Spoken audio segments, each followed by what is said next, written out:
So, hi guys! Welcome back to my YouTube channel. So, for today's video, gagawin naman tayo ng reaction video dito sa ating inaabangan. Ito naman po ang ating What Lies Beneath at ito po ang ating full video reaction. And then, syempre guys, ginawa ko ito ng reaction video para makapag-comment and then, syempre, makapag-react tayo dito sa ating mga idol at mga iniidolong mga best actor and actress. Ayun na nga guys, no? At sa lahat di pa nakapag-subscribe dyan, huwag siya nakalimutan i-click ang subscribe button, i-click mo na rin yung bell para ma-notify ka sa tuwing maglalabas ako ng mga reaction video. At ito na po ang ating full video reaction. So, let's go. Sa bagong bayan, ipanakit butas na agad. Mukhang trinabaho pa nila bago mag-hearing. Namatay si Edong, lusot na talaga sila. Sige na, mahal. Sunduin ko na lang kayo mamaya, ha? Sige. Bye. Beth! Buti di ko pa iniiwan to. Hoy! Siyempre, sino ba mentor ko? Ay, ikaw na pala, ha? Baka lasing ako naman ako mamaya na. Itong dalawang to parang di nagsitanda. Mga pa-baby boys pa rin. Naman? Alam nyo na, dinner mamaya sa bahay. Tapos may konting noms. Ayoko niya. Huwag ka maniniwala dito. Gusto talaga niya na walwalin natin yung atay niya.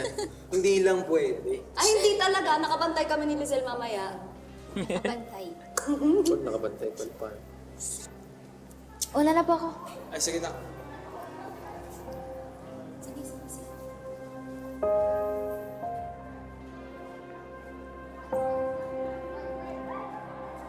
Sige. Nagtatampo pa rin yung anak niya.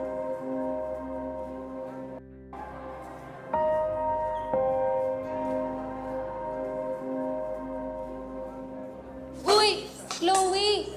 Yung skibidi stalker nyo daw, mahuhuli na. Nakita mo?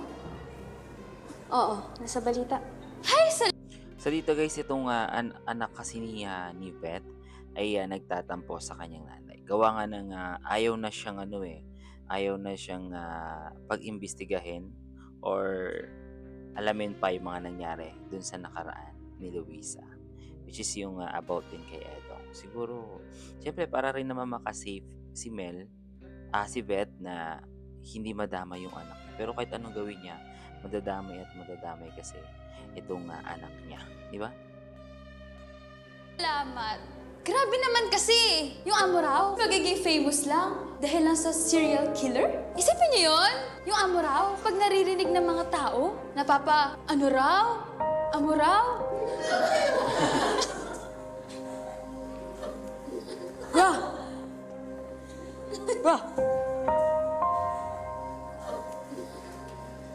Bro, ano meron? Ang timik mo ah. Wala. Sus! Alam ko na magpapabalik sa akin, bro.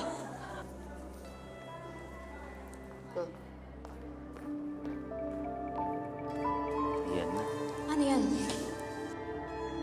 Chloe, hindi to Ginagamit basta ko to eh. storya na para for the likes, for the content, for the chismis, na may dagdag bawas mula sa mga kaklase mo. Akala mo ba laro to? Tapos na yung laro mo. Simula ngayon, bawal ka na mangialam sa kaso ni Luisa, ha? Ay, baka hindi niya tanggapin niya. Kasi pinagbawalan na siya eh.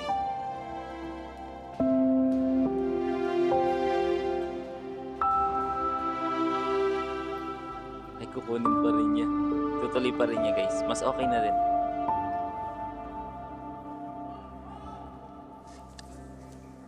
Ang cringe mo talaga, di mo man nang inayos. Diwag. Yung mo, di ba?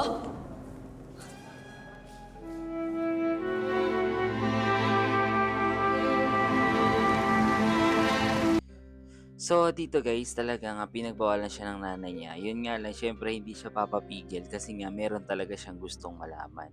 At mas okay na rin yun para kahit papaano maging malinaw din sa kanya na kung ano talaga yung totoong naganap dun sa panahon ng mga magulang nila.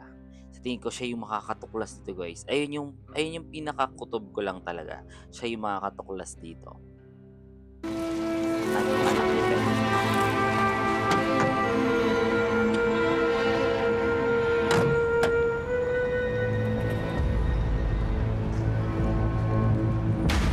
Tulak niya pa nga ako eh. Kasama na siya. Wala silang Ay, di mag-isa. siya inano. Nakakatakot talaga, sir. Ang bilis naman pangyayari eh. Akala ko talaga pang finale ko na. Pampinali. Yung puting naman kasi, dito oh. Tingin hindi pala siya inano eh. Uy, napapatid. Maawa po kayo.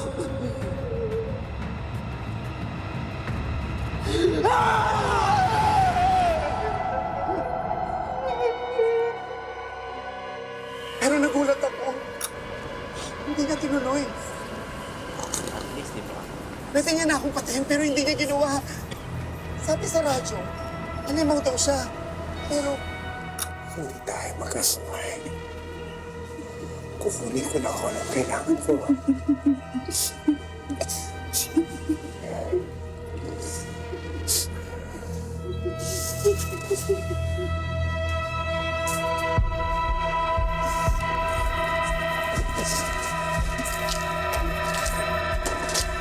O, di ba? Hindi niya talaga, sa akin talaga, hindi niya talaga kayang pumatay. Siguro yung mga inosente, hindi niya talaga kayang gawa ng masama. Dahil syempre, wala naman talagang ginawa sa kanya masama. At siguro talagang gusto niya lang maghigante dun sa mga taong may dahilan or mga nanakit sa kanya. Siguro hindi naman niya gagawin yun dun sa magkakaibigan. Yun lang yung naiisip ko Baka siya pa yung tumulong, no?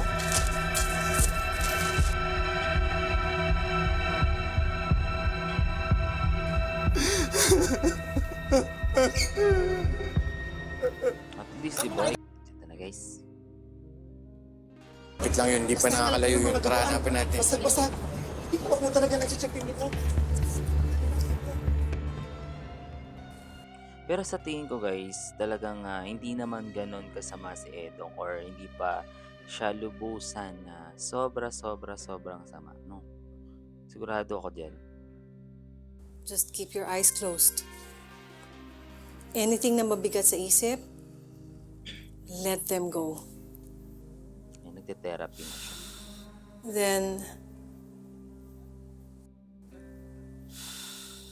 Then, think of the safe place that we talked about.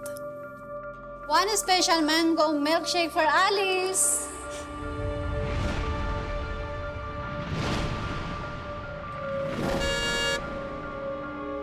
Papa! Kahit na yung susunod Ramdamin mo siya. sa katawan kung alin ang mabigat. Pakawalan mo sila.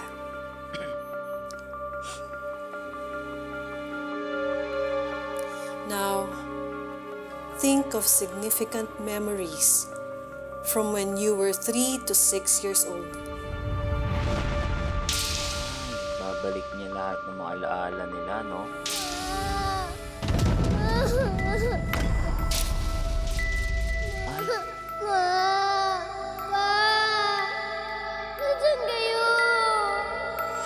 May ganun pala siyang experience, no? Nung bata siya.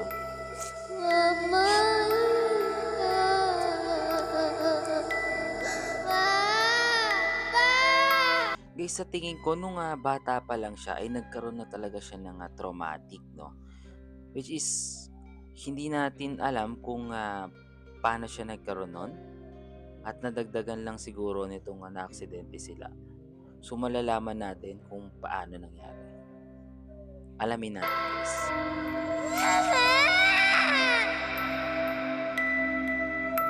Ngayon naman, think of significant moments nung 7 to 12 years old ka. And then, go back to when you were 12 to 16.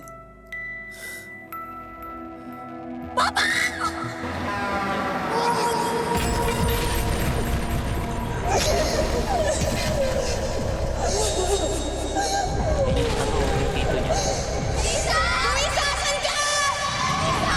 Asan ka, Luisa? Luisa! Luisa! Hindi mo! Abang sinungaling si Esther. Gusto lang namin lumabas ang totoo. Sinungaling kayo! Alam natin pare-pareho na hindi yun rin ni Luisa! Ginawa ko yun para kay Luisa! Para matahimik na siya! Erika! Erika!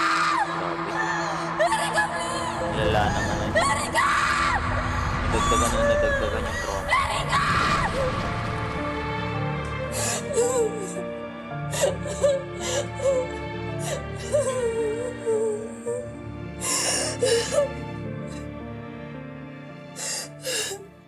So at least dito sa ginawa ng nagte-therapy sa kanya, naaalala niya hanggang doon sa nagkaroon sila ng pagkakamali, no?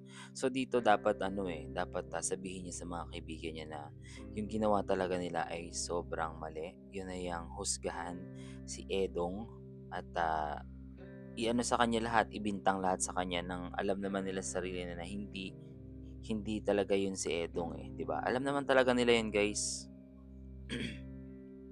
Itong si Edmundo Santiago, nakulong dahil sa inyo ng kaibigan mo. Is that correct? That's correct, Mr. Chair. 14 years ago, when we were still in high school, he was accused of murdering our friend. Dahil sa statements ng mga kaibigan ko, na-convict siya at nakulong. Are you saying na nakakalabas-pasok siya ng kulungan?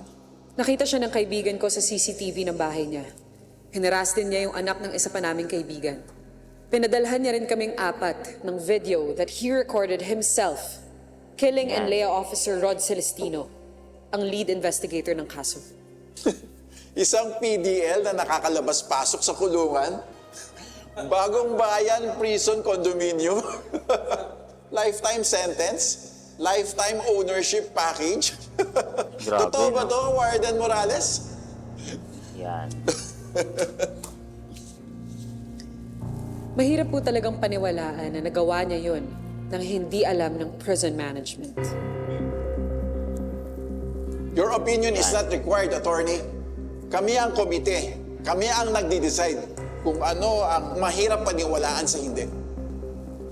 So, Mr. Chair, is it easier for you to believe that a mere prison officer let Edmundo Santiago in and out of prison nang hindi nalalaman ng nakatataas niyang opisyal? Huwag mo kaming pangunahan. This is a fact-finding mission. And there is Tama naman yung sinabi ni Erica, no? So, ibig sabihin parang hindi naniniwala to. Siguro isa to sa mga kasabwat nitong matataas na official na to para itong si Edong ay makalabas-pasok, no? Sa tingin ko, may mas mataas pa na gumagawa nito or nakakaalam sa nangyayari kay Edong. a proper process. Stop trying to stage a courtroom drama.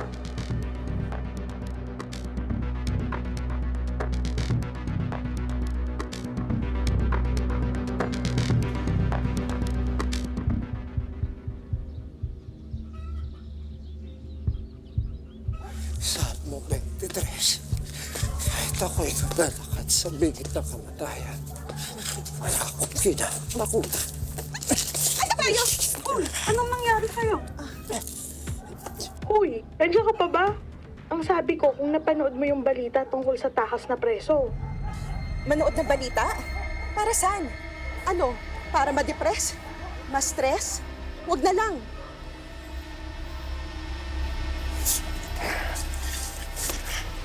Hindi ako natakot. Wala akong kinatakutan. Sila natatakot sa akin. Grabe, no? Buti na lang hindi siya tiningnan sa muka ng babae, no? Kung nagkataon yun, posibleng sumigaw siya at makahingi ng tulong para madakip itong si Edong. Medyo delikado sa part na yun si Edong, no? Kailangan ba talaga nating balikan yun palagi, yung memories ko when I was a kid? Not necessarily. There are times things like this come up. I'm sorry kung na-relieve mo ang mga yon, Alice. Trauma doesn't go away just because we survived. Kapag di ito na proseso, it finds ways to resurface. Like sleepwalking. Yeah. Pero yung ginagawa kasi sa akin ng husband ko habang natutulog ako, hindi pa pwedeng yun na lang muna. I mean, yun yung gusto kong ma-confirm. Ngayon natatakot akong matulog sa tabi ng anak ko kasi I'm scared. I'm scared na masaktan ko siya habang tulog ako. Valid ang fear mo. Pero dahan-dahan lang tayo. Tama. Right now, we focus on what your mind is trying to show us. Yung mga memories na nag-surface kanina. Clues yun. Once maintindihan na natin ang patterns, we can start connecting it sa kung anong nangyayari during your sleep. You've lost people important to you. Yung pagkamatay ng dad mo. Alam niyo tama naman din yung sinasabi na nagte-therapy sa kanya. Kailangan talaga na pagdaanan ni Alice lahat ng sinasabi niya or kailangan nilang balikan yung mga nakaraan para yung takot niya mula pagkabata ay malabanan niya. At syempre, para siguro magamot na rin yung sitwasyon ni Alice. Maybe a conversation with Erica. Yung masabi mo sa kanya kung anong kailangan mong sabihin. Baka makatulong yon sa healing mo.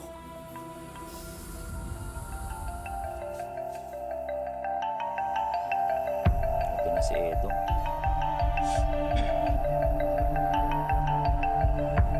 Grabe, hirap na si Edo. Kawawa din talaga si Edo. Saan siya pupunta?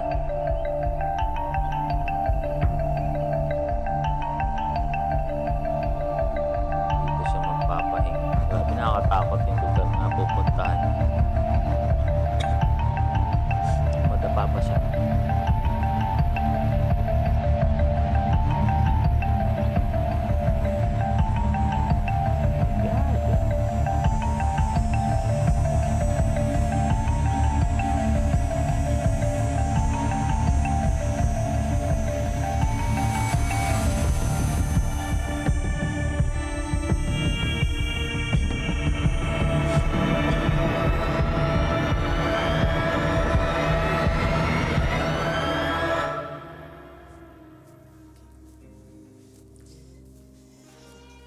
Attorney. Yes. Hi. Well, I just have a question. I'm asking. Grabe yung grabe yung situation ni Edong. At hindi natin alam kung deserve niya ba yun or maawa tayo sa kanya. Pero sa kabilang banda kasi, tulad nung ginawa niya is hindi niya sinaktan or kung ano man dun sa pharmacy, di ba? Sa halip pinabayaan niya yon at talagang nanghingi, pangbaga kumuha lang talaga siya ng panggamot sa sarili niya. So ngayon napapaisip tayo syempre, ano kaya ang totoong gagawin niya sa magkakaibigan? Ako sa tingin ko, wala siyang gagawin. Yun yung naiisip ko lang kasi hindi naman siya ganun kasama talaga. For a friend. Anong mangyayari? Anong mga implications kung yung isang couple mag-file for annulment? Depende. First, meron bang prenup ang friend mo at asawa niya? Kung walang prenup, automatic yan. Ang property regime nila is absolute community of property. Ang ibig sabihin nun, lahat ng na-acquire nila during the marriage and before the marriage is considered conjugal. Kahit nakapangalan pa sa isa, hati sila. 50-50. Paano naman po yung mga properties na minana? That is exclusive. Kasama na yung mga donations sa kapangalan sa isa, pero lahat ng iba is shared. Kung may prenup, mas simple. Kung ano ang sayo, sayo. Kung ano ang kanya, kanya. Walang liquidation. Not unless meron kayong binili jointly. Sa walang prenup, kapag napatunayan ng court na may isa sa inyo is in bad faith or fraud. For example, pineke ng babae ang kanyang pregnancy para pakasalan siya. Pwede siya mawala ng parte. How about, Ganun pala. let's say, domestic abuse? Pwede nating Bali parang nagbabalak na siya na makipag-anal kay Anton. So natatakot siya sa mga possible na mangyari, which is baka wala siyang makuha kay Anton or siyempre dayain siya ni Anton, puwedeng gano'n, 'di ba? So, at least meron siyang, pinagtanungan na abogado na puwedeng makatulong sa kanya. Kabit yan dun sa issues ng emotional abuse, physical abuse, habitual cruelty, or controlling behavior. Kahit isa doon, pwedeng i-argue that your husband is in bad faith. Ayun. Bad faith naman talaga yung asawa niya, 'di ba? Mrs. Montenegro, are you planning to file for annulment? Hindi. Like I said, attorney, I'm just asking for a friend. Of course. Naku, ano talaga 'to si Alam ko kung sino ka. Kilala kita. si Mel? Don't you worry. This conversation stays between us. Strictly confidential. Ayan.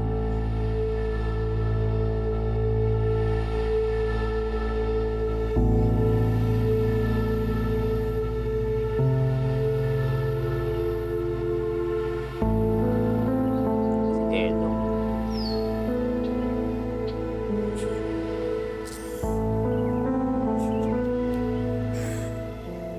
Sasabihin niya na si si Lucas.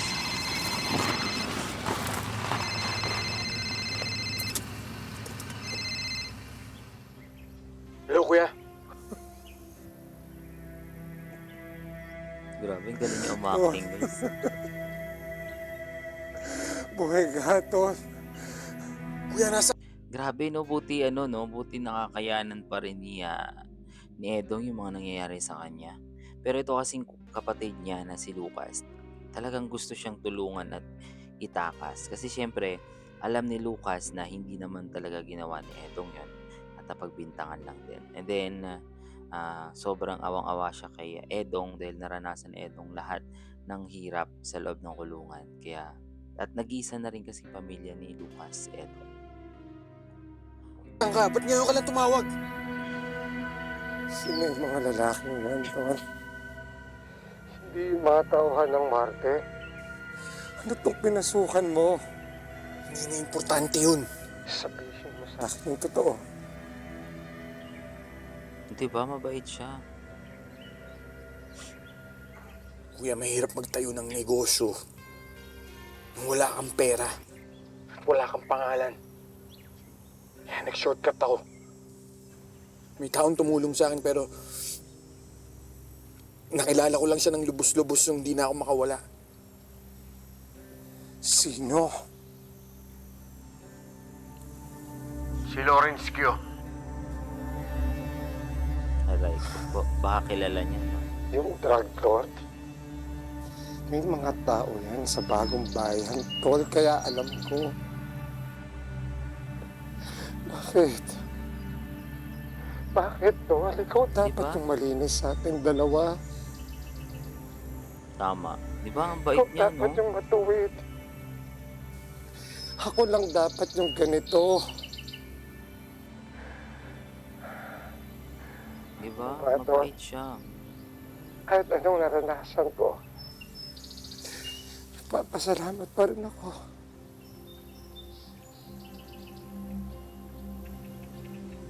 Di ba dito guys na ay mapapatunayan na si Edong talaga ay hindi malalang kumbaga sobrang samang tao. Kasi nga 'di ba, iniisip pa rin niya yung sitwasyon ng kapatid niya at ikabubuti. Ngayon nga lang, kaya nga tingnan niyo guys yung naging reaction niya nung nalaman niya na itong si Lucas pala ay sumama sa isang sindikato. Di ba? Dahil hindi ko yung nalagay sa pwesto ko. Kuya, nagawa ko lang naman yun para sa iyo eh. Para sa iyo. Para magkapera ako, para mailabang ko yung kaso mo. Para makalaya ka na dyan, para ibalik yung buhay na inagaw nila sa'yo. Sinabi ko na sa'yo, di ba? Nalimutan mo na ako, Tol. Mabuhay ka para sa sarili mo. Di ba? Paano, kuya? Ikaw na lang meron ako. Kuya, sabihin mo sa akin kung nasan ka, itatakas kita, ilalayo kita. Nililipat kita kasi hindi ka nila mahanap. Kuya! Wala na. sitwasyon na si Edong. Mahal na mahal kita, Tony. Grabe. Kuya. Kuya! Wala na, mas pinili Kuya! niya na lang Kuya! mag-isa, no? Para hindi madama yung kapatid niya.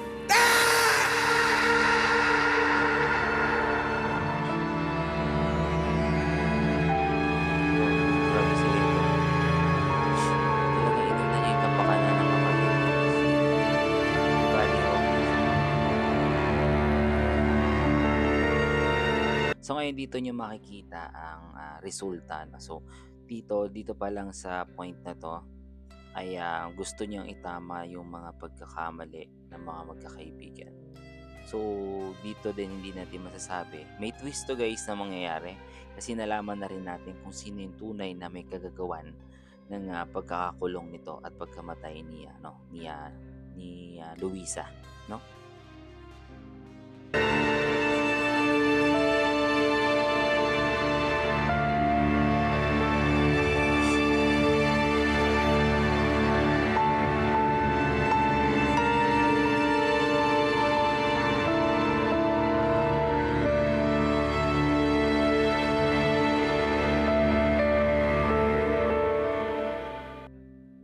Wait ko na kasi Layaan kitang magtagal dyan sa mga kaibigan mo. Wala ka naman sigurong ibang pinaplano.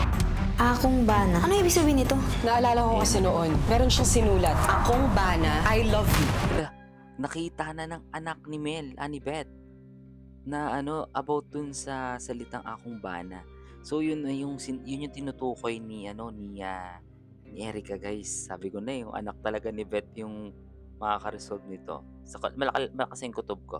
Close case na tayo, attorney. Nahuli na namin ang bulok sa sistema. At sigurado ko yung si Santiago, malapit na yung mahuli ng polis. Nahanap na nila si Edong! Ayaw sumuko na maayos? Dead or alive? Ang utos natin. Are we clear? Let's go! Sige! Asa ka ba? Papatayin talaga nila si Edong. So yun guys, hanggang dito lang muna ating reaction video dito sa ating inaabangan. Ito po ang ating What Lies Beneath. So thank you so much sa inyo lahat sa pagsama sa akin sa paggawa ng reaction video. At grabe yung mga eksena dito at talagang naawa na lang ako talaga kay Edong, no? Kasi dahil sa sitwasyon niya. And then syempre naisip ko rin yung ginawa niya doon sa farm, doon sa may lalaki na 'di ba hindi naman niya sinaktan talaga, 'di ba? Sa lip siya pa nga yung sinaktan eh. Pero wala naman siyang ginawa na puwedeng kumbaga para patayin niya yung lalaki, walang gano'n. So sa tingin ko iba yung plano ni Edong. So ang pinakadelikado dito is yung tunay na may sala sa pagkamatay ni Luisa. So thank you so much sa inyo lahat diyan guys.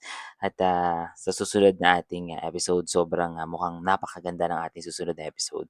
So samahan niyo ulit ako sa ating susunod na RV episode sa aking mga reaction video. Thank you so much again and have a nice day.